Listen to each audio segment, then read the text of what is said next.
We will start by looking at my screen. Okay, so what I'm going to ask everyone to do is kind of zone into my screen. Go ahead and put away, any distracting devices, cell phones, video games. Hold those off for right now. If you're watching my screen share, you're watching me navigate to this course, which is Application Web Development All Ones. Application Web Development All Ones. LO1, just L represents that this is a lab-based course. A lab-based course means that there's more lab than theory. It's heavily weighted on the lab, is all that L means to you. And the course title is Database-Driven Web Development. This is my information. It's day one. It's about setting expectations. And so what are your expectations of me? I get here about between 7:30 and 7:40 most days. Okay, I try to be here 30 minutes before the start of class, which means 7:35. 7:40 if there's traffic, 7:30 if I get out the door. I do have a 4-year-old, so I have a sitter. Sometimes that sitter runs late, but nonetheless, most days I'm here between 7:30 and 7:40. That is my recommendation for all of you. My recommendation for all of you is to arrive between 7:30 and 7:40 on most days. If and when you're struggling, you want some additional help. I'm here also. If you don't want to get here before class, I can also help after class. I can help during class. Right? Obviously, let's do it during class. But if you find yourself unable to get the help during class, I'm available before or after, mainly by appointment. Okay, that doesn't mean that you can't stick around, but that doesn't mean, I am a middle manager, so I have meetings and I have other responsibilities that most days I've got other stuff to do besides just teach this class. Okay, that's why I prefer just like a little bit of a communication. Hey, let's set up a time that I can help you outside of class time. Again, if you can't get the help inside of class, let's get the help in class if we can get the help in class. I leave campus around 3 o'clock each day. Okay, again, I've got a wife and a kid, and I have obligations to them as well. Okay, so if 7:30 works for you, if I get out of here at noon, 12:30, I typically got to eat something. I'll come back about 12:30. I will be right here many days, even after class. Okay, you can email me or Discord. Discord's better. I get notifications on my phone. So even if I'm in family time, and I get a chance to look at my phone, if I got a chance to respond and help you, I will. But Discord's probably the most direct way to communicate with me. But there's my email address should you choose. Again, this is the course information. The seated section of this course we're also running online Monday through Friday, 8:05 to 11:55.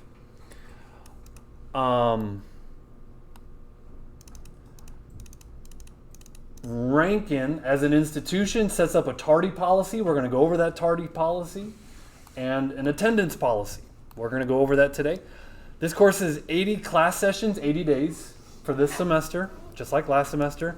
You're in room G205. You're allowed to miss 6 absences. Big difference this semester than last semester. Everyone zone in for me to what I'm about to say.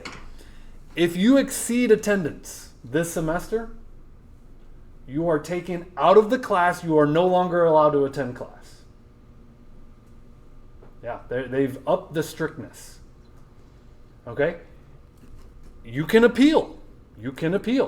Okay? Because I tell you, there's a lot of valid reasons why you might miss 6 days of class. Okay? You can appeal. But during the appeal process, you are not attending class. You are not physically here. Okay? So my advice for those of you who will take it, is don't even get close to the allowable number of absences. Okay, of course, what teacher wouldn't tell you strive for perfect attendance? So let me say strive for perfect attendance. Okay, in the reality that we live in, I realize you will miss days. Most students will miss days. My advice is don't even flirt with this number of 6 absences. Okay, because if you exceed, you will literally drop off of my roster. And they will have to reinstate you if you're absent. So my job is to factually mark if you're here or absent. There's no such thing as appealed absent or excuse me. Rankin doesn't have excused absences. You are physically here or you are physically not. And that's all I'm allowed to do. Like on my attendance, if you're here, I mark you present. If you're not, you're absent. I had, a death in the immediate family. I will understand that, and there's a whole work ethic grade, and I'm not like deducting points because there's points for everything in these work ethic grades. I'm not deducting work ethic points if your parents die. You know what I mean? I'm a reasonable person, and Rankin is a reasonable institution. If you catch the flu, you catch COVID, you got a doctor's note, you got death in the immediate family, like they're not going to kick you out of the class. But if you exceed 6 absences, if you hit 7, you missed a lot of time, they're gonna want to talk to you, okay, and figure out why you're missing so much time. Okay, so that is new, and I would plead to you, I would ask you to not even get close to those 6 absences, because I think that would not, we're here to learn, so let's be here to learn. I'm sorry? That was a policy that administrators changed. Yep. It was passed down from the administration. So yep. I did not personally meet on that. I don't know that that's what you're asking. I'm sorry? Yeah, so that's a good question. So what kind of enforcer am I? Well, I will say that I do what my bosses ask of me. So I'm a yes man when it comes to taking attendance. That doesn't necessarily make me popular. But physically you're here or physically you're not, I'm a recorder of that. And so if what you're saying is I took another class of Rankin and they did not mark me absent when I wasn't here, that kind of thing. No, that's I exceeded the 6.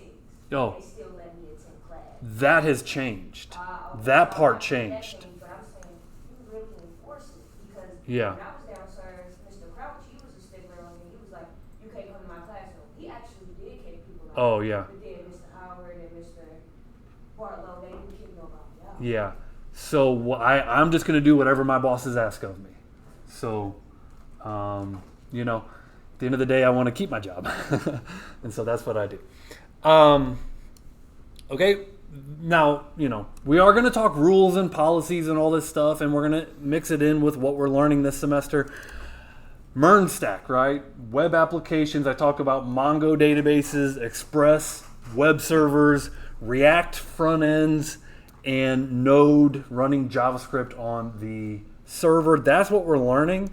You can read a paragraph description of what I just verbalized, but that's what it is. We're learning the MERN web application stack. Course level outcomes. I think these course outcomes, it's like if you go to McDonald's and I buy number 1, I like Big Macs. I know I'm getting a Big Mac, a fry, and a drink. I know what I'm buying when I buy a number 1. When you buy an education from Rankin, you're buying the course outcomes, okay? And what we demonstrate is that by the end of the semester, you'll be able to do these things by the end of this class. And we measure these things by our hands-on tests. So every hands-on test that we give will measure an outcome or 2. And it's essentially like, hey, if you're buying a number 1, you know what you're buying. If you're buying a course, and you all are buying a course, obviously, these are the things that we will do throughout this semester, the course level outcomes. Is everybody in here? They've joined the Discord server. So again, kind of looking at my screen, get a couple head nods. This Discord server is where we'll communicate. We'll share interesting things that will be useful in the class on this Discord server, just like last semester. We have a syllabus. This syllabus is for both my seated and online class. This is one syllabus for both. Because I'm teaching both sections, you're going to find a lot of, I'm not going to like have one set of due dates for my seated students and another set of due dates for my online students. Okay, I'm just going to keep these two classes, basically the due dates are going to be the same. Okay, so you kind of see here, AWD course number, the name, fall semester, online courses, is while they run 7 days a week, they can, it's online. They take the course whenever they take it. We are Monday through Friday in person. It's either online or 8:05 to 11:55. Online is 16 sessions. You're basically once a week. You take attendance online by basically, are they turning in work? In person is actually, are you here? Again, the building room numbers, you guys know where you are. This is G205. Okay. Again, my name, my number, my email address, my office location is upstairs. My office hours, again, you can kind of, I should get this to reflect accurately what is, let me change this account that I'm logged in as here so I can make edits, because my office hours change. And I want to reflect that my office hours are about 12:30 till 3 p.m. on a daily basis. Again, program level outcomes are more like the whole 2 years, what you're buying for 2 years at Rankin. It's a real bird's eye view, right? Course level outcomes are for the course. Program level outcomes are for the whole program. There is no textbook for this class, which students may find an interesting choice. We've had a textbook in this class before, and things change so fast. These libraries that we use, they get an update every time you sleep. So the textbooks, by the time they're printed, published, and in your hands, they're out of date. And so we have things to read, compilations of documentation and notes. We have things to read. But there's no physical textbook, yes. Will that be different next semester? Yes. Okay. Next semester, and that's not to say that the technology doesn't change, because it still changes. But yeah, there is a textbook next semester. I've had a textbook in this class, and I've not had a textbook in this class, and this is where I've landed. Yeah. Again, there will be reading assignments. And you will have written exams based on those reading assignments. So it's not that there's nothing to read. So if you're worried about, well, what am I going to do because there's no text? We have reading assignments. And I've also heard some other people say, hey, I don't really like learning from the book anyways. I've heard that, and this might play to your strengths. I don't know. Right. Again, the course description we've already covered. This is the MERN stack. Course level outcomes we've already covered. Okay. Late work and retakes. If you had Mr. Gegelman last semester, and I think many of you did, I'm basically the same, I believe. I believe Mr. Gegelman and I are on the same. All coursework other than written exams can be submitted for a late or retake grade with a 10% penalty. I was inspired by a Mark Rober video. Mark Rober is a NASA engineer. If you know who he's a famous YouTuber. And he tells a video about the Super Mario effect. And the Super Mario effect is when you were learning to play Mario, you would, quite often you would jump into the pits and die, and you weren't penalized. You would just try again.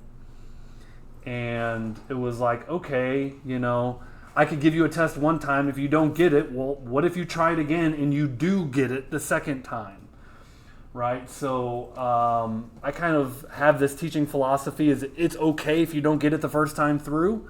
It's the Super Mario effect. It's just a matter of like, how do you get back on your feet after that failure. And so it is only fair to your classmates who might get it on the first time through that, they got it, got 100%, and, there's a little bit of a 10% penalty. Nonetheless, you can retake your labs and your hands-on tests. Now, in order to retake a hands-on test, you must first complete the labs associated with that test. Okay? To completion, 100%. Okay? Is that how Mr. Gegelman did it? Yeah. Okay. Yep. Do you allow us to use like the internet also when it's the written test? Yeah. Oh, when it's the written test? Yeah, because again, it says there's online students. Yeah. And so yes. Yes, you can use the internet for written tests. But not the hands-on test, right? I'm okay with the hand. I mean, if it's the real world, you're going to have the internet as a tool at your disposal. Now, that doesn't mean that there isn't a cheating clause. We're going to get there. Okay, we're going to get into what is the definition of cheating on my tests.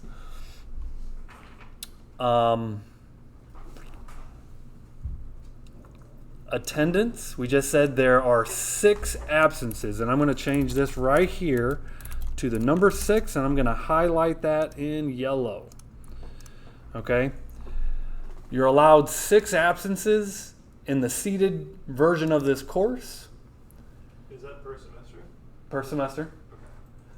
I will even say 6 because I'm making this syllabus for in-person, or 2 for online students. Okay, because I just got to mark that for the difference there as well. Yeah, because this is the one syllabus for both. Okay, so right here, sorry, 6 for in-person, 2 for online students.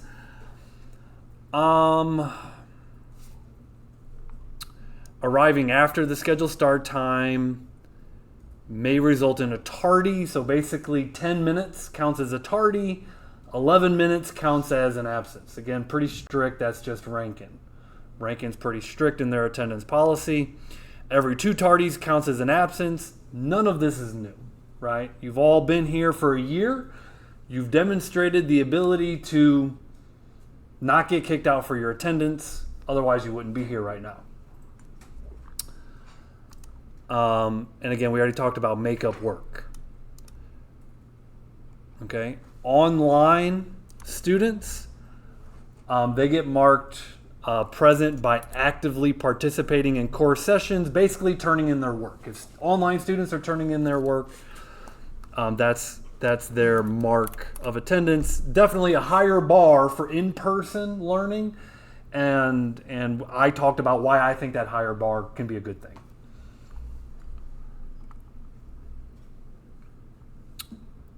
Academic honesty. Okay, let's talk about specifically, we all know what cheating is. I'll give you just, what I like to do is talk about examples of what I've seen in cheating in recent history. It's one thing, I think the question is, well, hey, it's a hands-on test, can I look something up? It's one thing to find assistance on Stack Overflow, thank you. It's another thing to obviously, hey, I couldn't figure this test out. Can you give me the answer? So there's blatant cheating, which is copy and paste of your classmates' work. Okay, where line by line, character stroke by character stroke is a copy and paste of 2 students turning in the exact same work. Okay, so something like that is that's a no-brainer. In fact, it's something when you got all these. There's a name for it in statistics where you can't even calculate how small those odds are, right? Because like the lottery, everyone knows you're not going to hit the lottery, but you can still calculate how small the odds are. I don't know the stupid name of statistically, the odds of this happening are so small you just can't even calculate it. It's a copy and paste of your classmates' work. Clearly that's cheating. You guys are in your second year now, so we will use AI tools to help us. Okay? I feel like the first year is your foundations, your fundamentals. Okay? But you're a year away from getting into the workforce where these tools can help you. Okay? And I'd rather you learn efficiencies and better coding practices. So I'm going to come out right off the top and say, okay, ChatGPT is not cheating. Okay? And if you're relying on ChatGPT to give you the answers, you're in trouble. Okay? Because I don't know what percentage of the time that's just flat out wrong. Okay? But it's a fair. Is it a good brainstorming tool? Is it a good, like, maybe get you unstuck? Can it help you troubleshoot a problem? Yes. So ChatGPT is not cheating in my class. Okay? ChatGPT is not cheating. I would advise anybody to, pump the brakes on how much you use it. You got to understand what's going on. You got to understand the code, why it is what's going on, the code that you're writing. Yes, please. For example, I think in last semester, I sat down with a student on Discord. They shared their screen to me with like a lab that we had. Yeah. I was like really struggling on it. So Yep. I sat there for like 4 hours, like going through my version of it, Yeah. explaining it to them. And, Yeah. Is that Well, you're saying what you're doing is you're teaching. right? You're essentially teaching. I'm But he is at the end of the day turning in your what work. I did, but I'm trying to teach it to him, go through it. I would not classify that as cheating. Yeah, I would say that's one student trying to learn, and that's another student helping that student. Now, did you let him copy and paste your code, the whole thing, the whole solution? Then maybe we're crossing the line there, right? But if you're like, hey, this is how I would think of it, here's how I would approach it, you're giving him, because I'm going to do that. I'm going to show you how I solve problems. I'm okay with you teaching other students as long as it's, again, what's the intent? If the intent is I didn't do my homework, so give me your code, yeah, then that's cheating, right? But there's a difference there. So some terms that I found for that statistics term you're talking about was like outlier, black swan, or is a reasonable improbability. Okay, yeah. Those are not the terms that come into mind, but thank you for that. So nonetheless, okay, so what happens if you're caught cheating? You get a 0 on the assignment. Might not seem so bad. 0 on the assignment might not seem so bad. It's bad if you, especially a hands-on test, you're caught cheating. A final project, you're caught cheating. These can and have not only made a difference in like B's and C's, but passing and failing. You know what I mean? So like you're caught cheating on the final assignment. I don't care. You're cheating on the final assignment. That's a 0. That final assignment's 10% of your grade. So the first occurrence, that's what that's a practice at Rankin. So it was the same in Mr. Gegelman's. Second time you're caught cheating, it is potentially being removed from the course.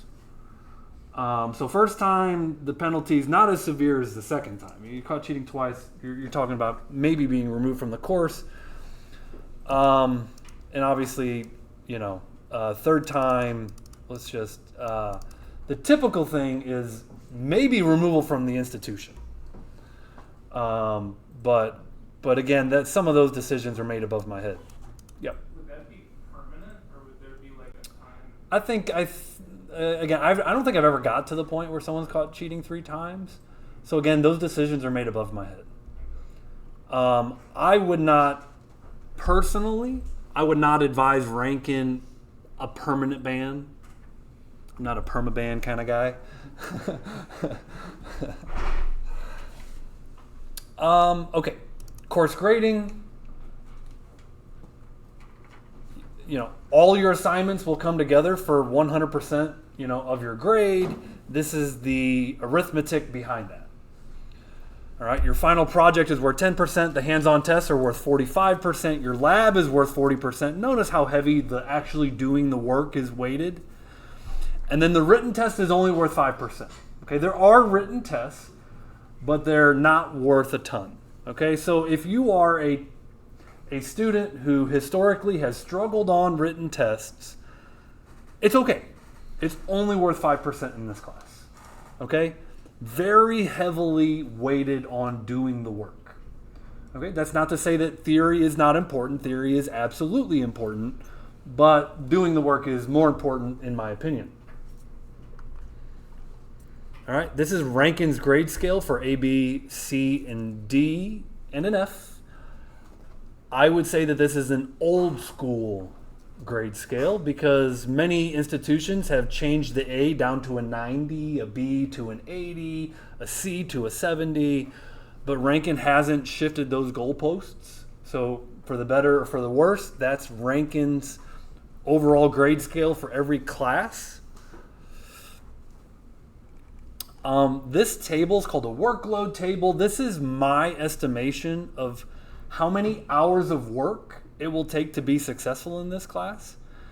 You know, we're going to have about 1 part theory to 3 part hands-on. So if you say, okay, roughly 80 hours of theory and 240 hours of hands-on, that's basically the breakdown. And for 320 total contact hours, right? If you say 4 hours a day for 80 days, that's 320 contact hours.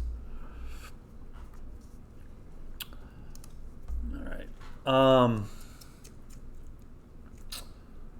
Again, bear with me. This is day 1 stuff. Thank you for paying attention.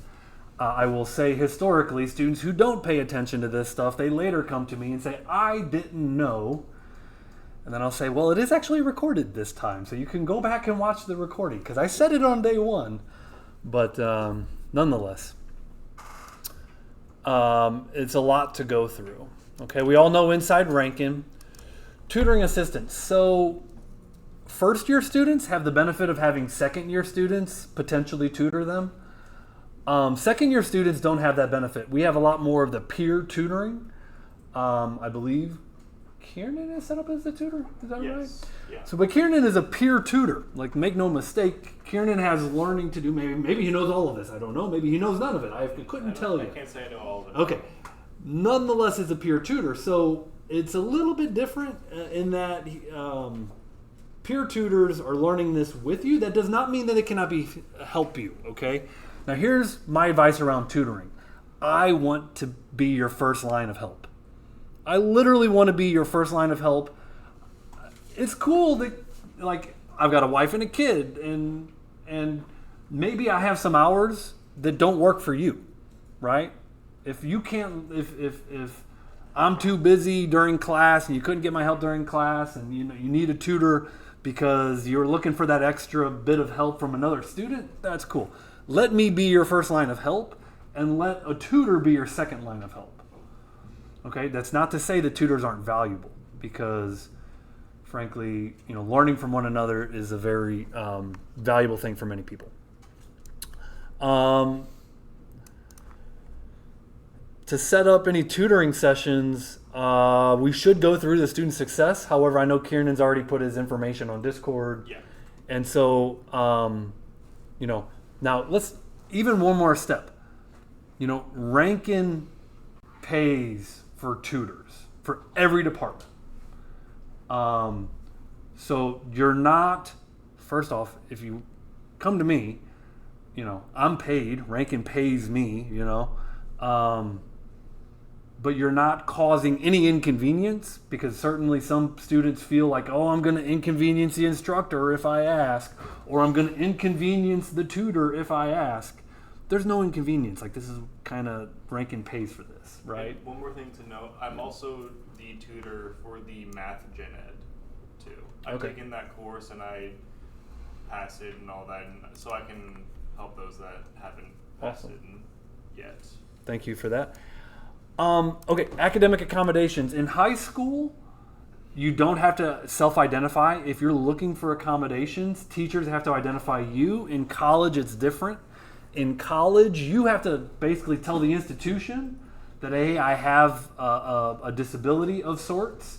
It's documented disability. You submit that documentation to our student success department, and then they come to me and say, hey, Mr. G, you have this student with this disability, therefore you must provide this accommodation if they request it. So not only do you have to provide the documentation, But then you have to go to the teacher and you have to say, hey, I'm requesting this accommodation. So it's a couple parts that a student has to do there. Career services. I've had some great questions already today around, hey, I want to start looking for internships. I want to start with part-time. However I can get my foot in the door. I like the ambition. This is all good stuff. We're uniquely in a space where if you're really ambitious, you could do some freelance websites like today. Okay? I will tell you, I've had a handful of students over the years that start freelancing websites on the side, start charging money on the side. I've had students replace their diner jobs, they're waiting tables at a diner, and they're able to stop doing that and start making websites making equivalent money because they got good enough at doing it. Okay, so if you're ambitious and you're an entrepreneurial mindset, that kind of thing, that could be you. Back to career services. We have a career services department. Their main things are to help you with your resume writing, to help you connect you to the potential employers that come to Rankin. We have a jobs board like a monster.com. It's called Rankin Connection. It's okay. Rankin Connection is just okay. Okay. Some students will find jobs through Rankin Connection. Okay. All of you will not. Okay. It works for some. It doesn't work for all. That's why there are still other jobs boards. I recommend getting connected to Rankin Connection. Keep your eye on the jobs that come through that portal because it does work for some. Personally, that's how I landed my first job, was through Rankin Connection. So I would recommend checking out career services to help you with that. Snow days and emergencies, you get a text message. Sign up for the notification system on Inside Rankin. You're going to click on Notifications tab. And you're going to put in your cell phone information. They will send you notifications. Don't be that student who shows up on a snow day. We always have them. Don't be that student. And contact your teacher, contact your classmates. Yes.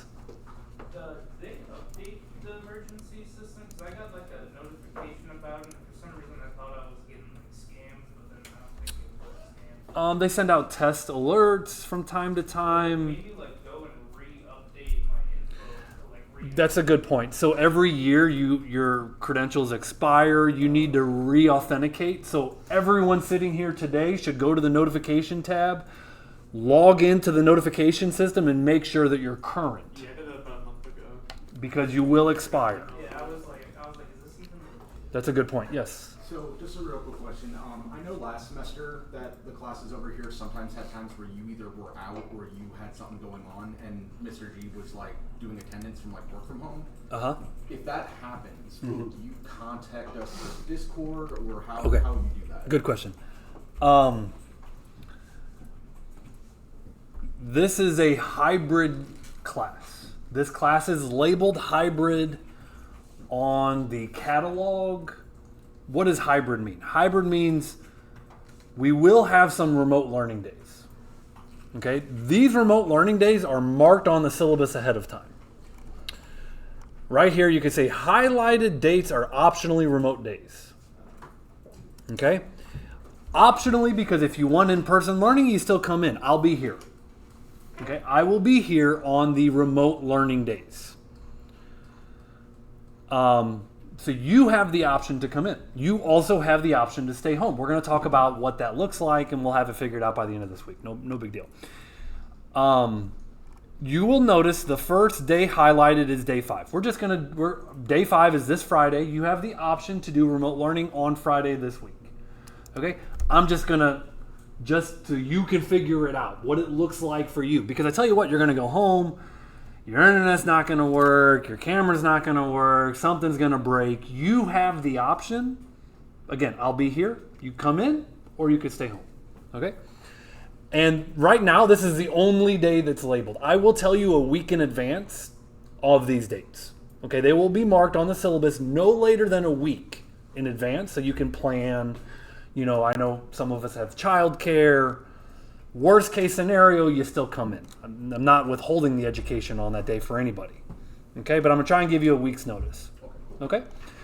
Now, I don't know that this was the case with Mr. G last semester, but it's like, hey,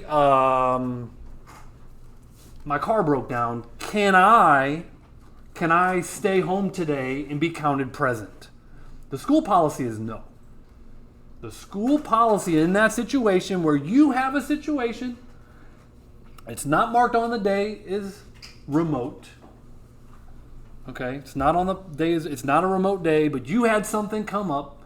That's one of the 6 days that you will be marked absent. Okay.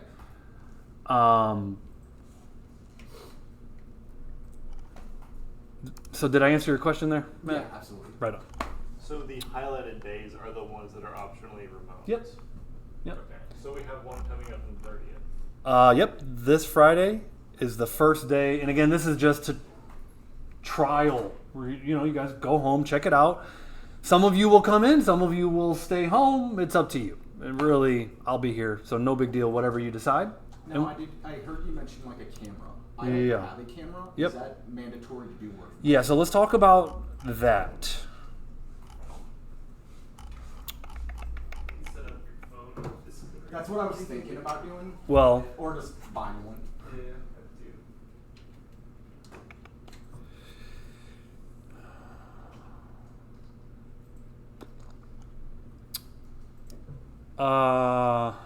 You know what? I'm gonna have to update this because I think I left off the one that says hybrid. There's actually another blurb on here for hybrid courses that I will update you with that. But the short answer is, and I'm gonna have to do this. I'll talk about it tomorrow some more. So, but yeah, it is a synchronous session. Okay. So when you're at home, webcam's turned on, 8:05 to 11:55. Hello. How are you? Just coming in the back door. Doing good. This is our dean, Mr. Andy Robinson, and Hi guys, Hey, how's it and going? gals, and peoples. I'm sure he's just saying hello and welcome. Yeah, so not to interrupt, but And so I fixed the syllabus problem that was this class is labeled as hybrid.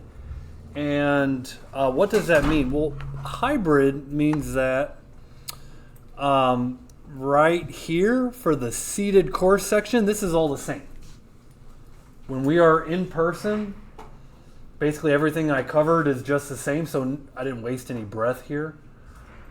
But we also have remote sessions, or you could call them virtual sessions.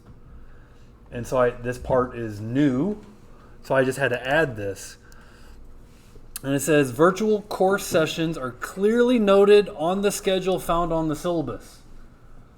Well, I talked about that, right? Those are going to be the highlighted days on the syllabus. Then there's two categories, and we're just going to highlight the one that we fall under. Virtual synchronous sessions, meaning it runs at the same time as class as a normal class. It's synchronous at the same time. To be marked present, students must submit an assignment that is due the date of the online course session by the designated time. So I'm going to give you a little bit of work. You turn in that work for the day. Okay. During the synchronous session, students will be required to have their webcams on. All of that just to answer Matt's question is, do I have to have a webcam? And the answer is yes. I don't have a webcam. I'll give you a webcam. We got 100 of them. Okay, they're $20. We get you a webcam, no problem. Or use your cell phone. Most students have cell phones. Not every student. You could also optionally use a cell phone. Or if you don't want to have a webcam turned on all day at home because that's an invasion of privacy, I respect that. You come in. That's your choice. Those are your options. Okay, so if you want to take up, remote learning days, you can. And that is for the hybrid courses. Again, online courses are different. We already talked about honesty. We talked about grading, grade scale, workload table, inside ranking, academic. We talked about this. Snow days and emergencies. We talked about that. Sign up for the notification system. Remote learning days are just the same as the hybrid days. Okay, this is like classes are canceled in person today. So you're going to, they removed the snow days when they had COVID and all this remote learning stuff. The society removed snow days. So we learn from home on snow days. Snow days are work from home days. Yes? So maybe that was because I was late getting back here, I didn't hear it, but we just have to turn our webcams on snow days, right? On snow days, that we're going to run them just like we would. Now, if again, if you fall under that umbrella of invasion of privacy, I'll work with you. Okay? Because I respect that. But there is still like work to do that day, and you'll have to turn in that work. Okay, so let's just talk about week 1. Every week I'm going to talk about what to expect for the week. Okay, so I'm going to do a syllabus overview for this first week. And so this first week, today's day 1, I've introduced myself. I've reviewed the syllabus. I'm going to have to kick some of this to tomorrow, the student handbook review. Work ethic gradebook review. Some of this I didn't get to today. That's okay. And setting up your environment. This week we will have our first, notice the due date, 9/1. All of these due dates are 9/1, which is Sunday. Right? So 9/1 is Sunday. Your first written exam, that 5% of the written exam, you'll have your first lab assignment due on Sunday. And a little extra. So there's a lab that we've built, and there's more JavaScript practice. If I were to summarize what we're doing this first week is we are reviewing JavaScript. Okay, we're going to review JavaScript. I know you've had a JavaScript class. Some of you took it as recently as like 2 weeks ago. Some of you maybe a semester ago. Some of you maybe 2 semesters ago. Okay, so we're going to review JavaScript. Tomorrow, I'm going to lecture on JavaScript. I'm actually way more excited to talk about this review of JavaScript than I am what I'm doing right now. So I call it my lecture on JavaScript 101. Okay? I have a playlist. Some of you noted. Here's 7 videos that I recorded from last semester. If you wanted to see what I did last year, you could watch these 6 videos. They're on the playlist. I'll show you where the playlist is. Okay? But again, I plan on replacing these videos with newer lectures. So if you're online students, you can watch the old stuff, you can watch the new stuff. They're both good. I think the new stuff's going to be better than the old. But, that's going to be your option. You can watch the old, you can watch the new. What do you prefer? Okay, so you can kind of see here what the old playlist was. If I zoom in here, JavaScript fundamentals, truthy and falsy, JavaScript functions, objects in JavaScript, JSON data using the fetch API, ES modules, destructuring and REST operators. So some of this stuff is JavaScript fundamentals. Some of it, I don't think you hit too hard in your JavaScript basics class, so some of it will probably be new as well. So yeah, we'll be doing some review, some new stuff as well. Okay. After this lecture of JavaScript 101, basically days 3, 4, and 5, we're going to be getting you to work through these 2 labs. Days 3, 4, and 5, you could view this as 1 day of theory, 3 days of labs, right? Like I said, day 5 is that optional remote day. Any questions about the first week? What's going on? Any questions about the first 3 assignments? I'll break these down a little bit more, but basically I have a lab for you. This will be made available on Inside Rankin. The instructions, the rubric, it's all on Inside Rankin. This exam, I'm going to open this up this afternoon. You guys can take the written exam as early as this afternoon. If you don't want to wait for me, you can just go right ahead. Okay, but it'll be due on Sunday. And I don't do a lot of this. I will admit this though. Some of it's like, why reinvent the wheel? I do pull on some outside resources. Okay, Free Code Camp has a tutorial, learn the JavaScript basics. Like, in this case, why reinvent the wheel? I'm going to ask you guys go through this online tutorial. By no means do I do this a lot. I don't pull on a lot of outside tutorials. A lot of what you're going to go through this semester is homegrown curriculum. Okay, but on this one, it's a good tutorial that we will do.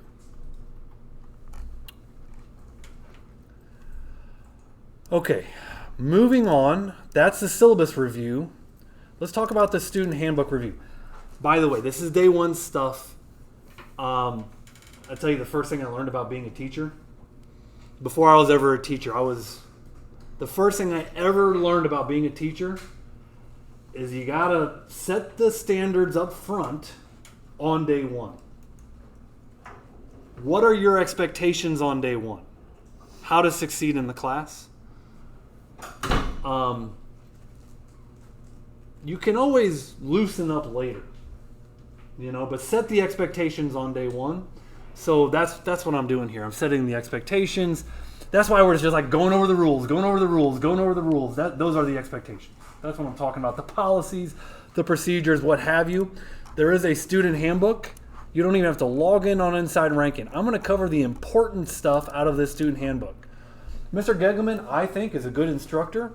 I think he has what it takes to be a great instructor. Maybe he was great for you guys. I don't know. I didn't sit in on your class. Maybe he was great for you. Maybe he was just good. Somewhere in between. I don't know. He's a good guy, good instructor. Did he uphold the policies and all this? I don't know. I'm not over there. I can't. Maybe I did notice some students coming in today, out of compliance. We got a dress code. We got an attendance policy. We got these different things. And I uphold these policies, right? So let's go through the policies. These are the expectations. A message from the president. I'm going to skip around here. I'm going to go through what I think is the most important information in this student handbook. Contact information is important, but I don't need to read it out loud to you. We do have different locations, FYI. Rankin's in downtown St. Louis. We're in Wentzville, Missouri, Perryville, and Ashland, Missouri. So we're kind of all across the state now. Just FYI, I'm a middle manager at Rankin. So I do teach classes. That's my passion. If I had to just be a manager, I don't think I would work at Rankin. I like teaching, but I do manage these different locations as well for whatever that's worth. Important dates. Labor Day is a school holiday. That's that's a week from today. You guys know that 1 week from today we're not here. It's a national holiday.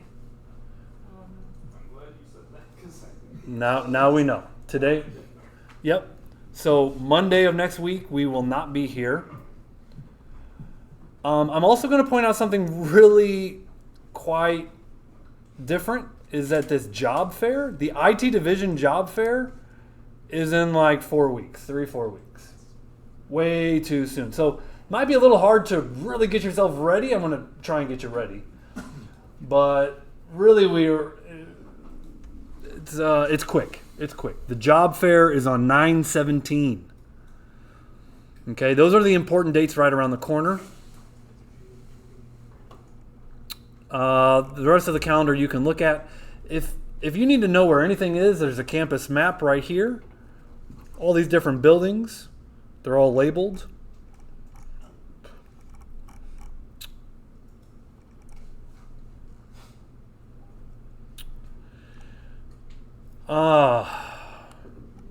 Rankin, I will start with the philosophy of the college. Rankin Technical College is a private nonprofit degree granting institution of higher learning whose primary mission is to provide the comprehensive education and training necessary to prepare students for employment and advancement in your chosen field. Rankin is here to give you the skills to prepare you for employment in this field. We're obviously an educational institution. We're accredited, so we're a legitimate college.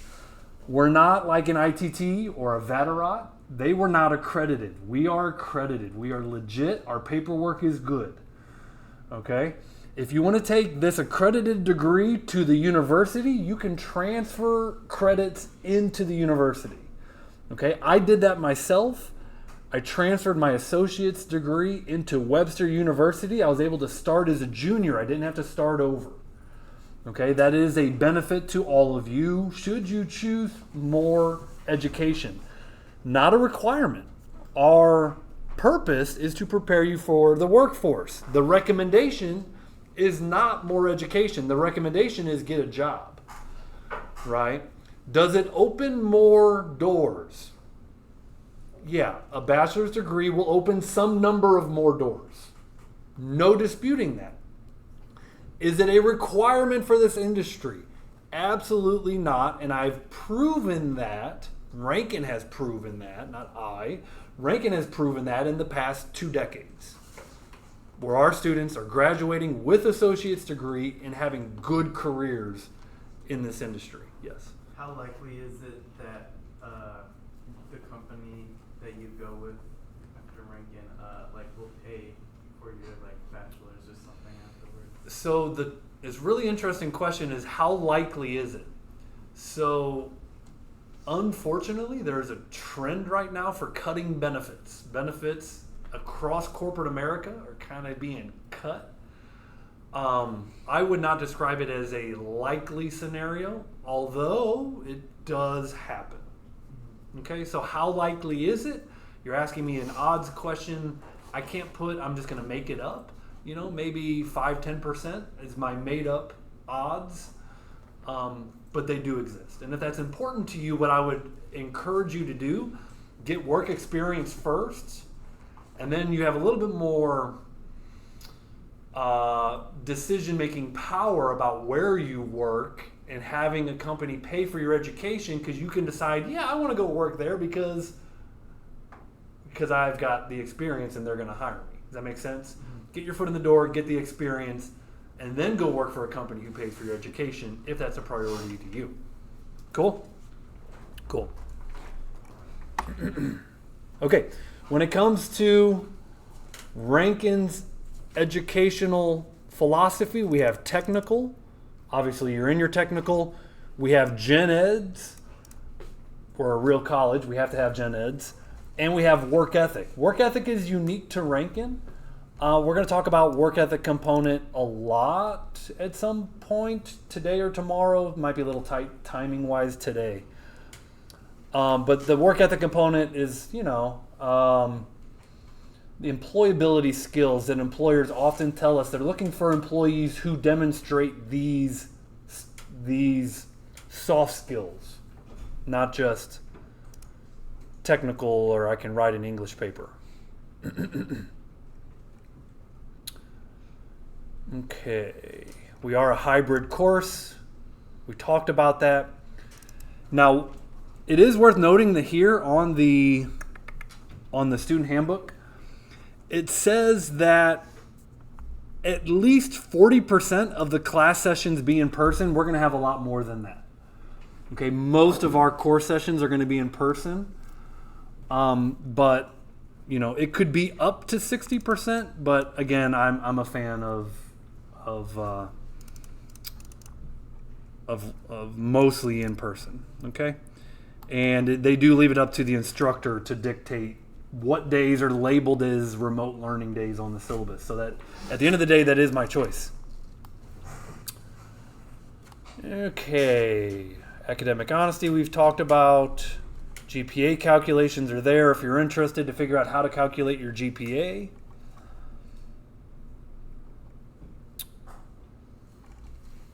Moving on, President's List and honors. Referral system. Academic referral system, we have what's called an early alert system. I mean this from the bottom of my heart. I have no incentive to fail anybody. I want all of you to pass. I want all of you to get a job. There's no benefit to me to have you fail. There's no benefit to me to have you graduate and not get a job. I mean this. Our goals are aligned. Okay?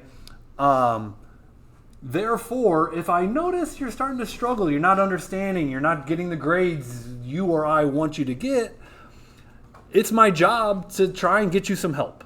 Okay? Maybe that's a tutor, maybe that's a counselor, maybe that's a whole host of things that, quite frankly, like, sometimes I'm not qualified to help you with. Like, if you're having, I think someone said they work at a mental health place to answer phone calls for mental health. I'm not a trained counselor. Like, I can sit and listen to you, but I'm not trained. You know what I mean? So point is, if I notice you struggling, I'm going to try and get you help. I might not be the most qualified person for that help, but we have people who are. I will talk to you. If I'm going to refer you for help, I'm going to say, hey, Billy, I notice you're struggling. This is what I noticed. This is what I'm going to refer you. This is what I'm going to say. It's not going to be a surprise. And I guess the other point is, it's not a reprimand. I'm not saying bad you. I'm not shaming you. Okay, I'm just trying to get you some help so that you don't, potentially fail. Okay, you have to get a C or better to pass the course. A D is not considered passing, so you may have to repeat a course. Again, I'm not incentivized, or I don't want that to happen to anybody. This is an important section here about voluntary withdrawal from a course. Okay, as a consumer, you should know what you're buying and what's your refund policy. I used to work at Burlington Coat Factory. It was my part-time job growing up. And no one liked the refund policy at Burlington Coat Factory. Customers were always pissed off because in-store credit. No one likes in-store credit, right? You want to get your money back, right? And so you are buying something from Rankin. You're paying what, $6,000 to $8,000? You're paying a lot of money, okay? And so what's the refund policy at Rankin? And they talk about that here. FYI, it's not Burlington Coat Factory bad, but it's strict. Okay, you're paying for this. Now, I would hope that I can convince you it's not in your best interest to drop, but you might have something come up. You might have some valid reasoning where you need to drop, and so, what does that look like when it comes to voluntary withdrawal? If it's something you're considering, we need to talk like yesterday, right? You're already paying for this course. You're sitting in it today. We also have a medical leave policy. So if you have a medical reason why you need to drop, there's a whole policy there for you. And moving on, that medical leave policy is lengthy.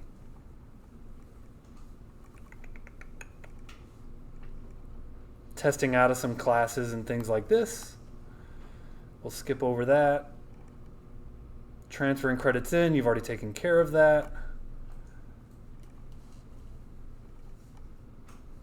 All right. I'm going to see if I can get through this in about 13 minutes. We got 13 minutes left of class. So I'm going to get through these rules in about 13 minutes, so bear with me. How many people have heard common sense isn't always so common? Raise your hand. Common sense isn't always so common. Do you believe it? Yes. Yes, no? Maybe so. Common sense isn't always so common. These rules are common sense rules, but I've seen students get kicked out for not following every one of these common sense rules. I mean, in my tenure here, I can go down this list and give you an example. I'll spare you the example, but I will tell you, I have seen students get kicked out for being under the influence of drugs or alcohol. Drugs and or alcohol. Gambling, check. Insubordination, check. I mean, I've seen, I've lost a student and an instructor on the same day, different division, not IT, literally a fist fight. I've seen students, listen, you want to fight me, I'm running. You're not fighting me. And I'm a fast runner. I will outrun you. You're not fighting me. I'm not losing my job, and I'm not getting a black eye.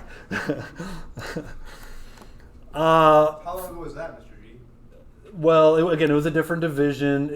I'd put it within the last 5 years. Unfortunately,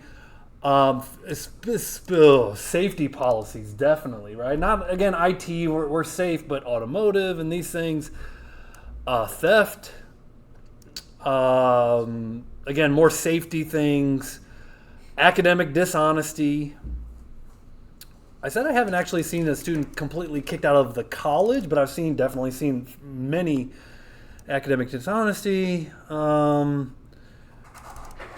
conduct which interferes with the right of a fellow student to obtain maximum benefit from their education. I've seen students power off another student's laptop, wiping out their unsaved work and hours of their unsaved work.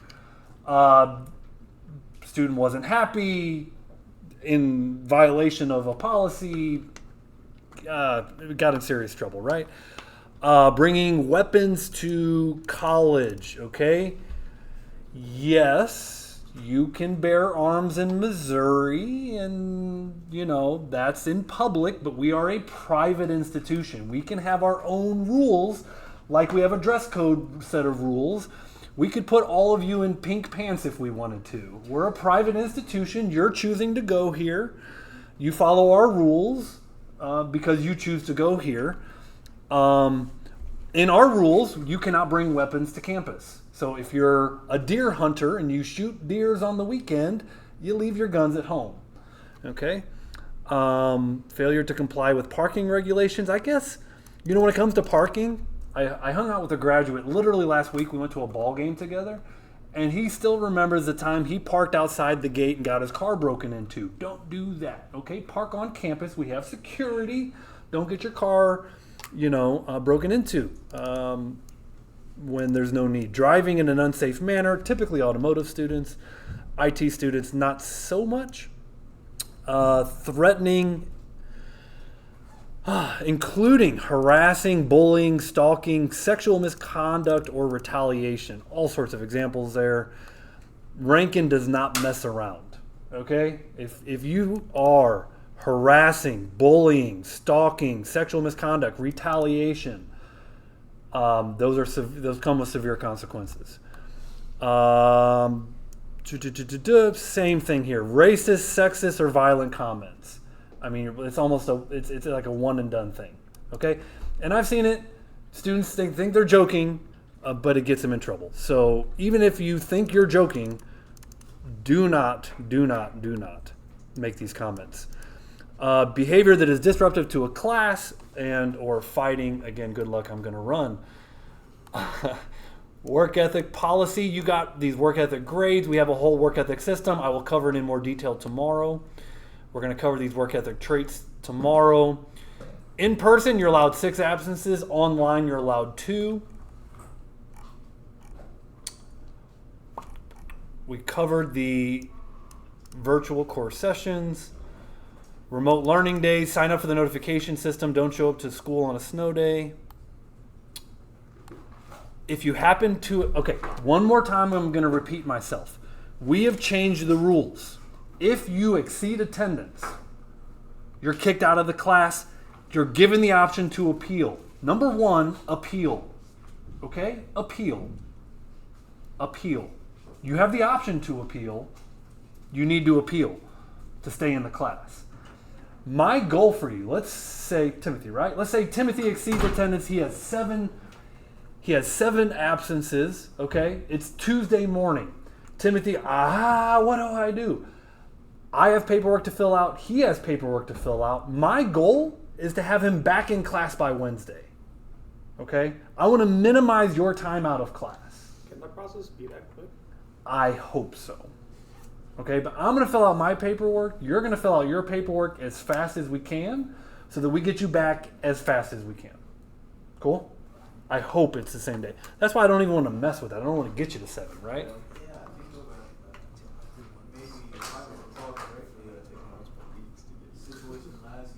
Yeah. Yeah, it's unfortunate. No one likes that. Well, yeah. I mean, students are kicked out for the attendance policy. Now, every situation is different, and it's looked at on an individual basis. Okay? And it's looked at by a board of people on an individual basis. So you might say, well, I heard through the grapevine that someone was kicked out on the last day of class. Keep in mind, every situation is unique, and it's looked at by a board of people. My opinion is overall, Rankin has a history of, we're not unreasonable, of making reasonable decisions. Okay. Okay, that's my opinion. I also have something I'd like to add to that. The Student Government Association has like a student body member that is going to be on the board. On the board. decides, That's right. like, That's right. So it's not only faculty, it's staff and students that sit on that board. Yep. All right, I've got 6 minutes. Let's get through this. We're almost done. Appearance standards. Okay. Uh-oh. We Uh-oh. don't have standards. Buh, buh, buh. Over the tank top. I must have clicked back or something. So let me go to where I was, which is standards of conduct, and scroll back to where I left off. Okay.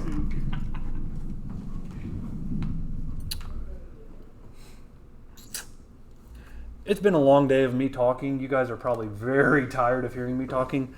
I'm going to pause right here and resume tomorrow morning. Okay?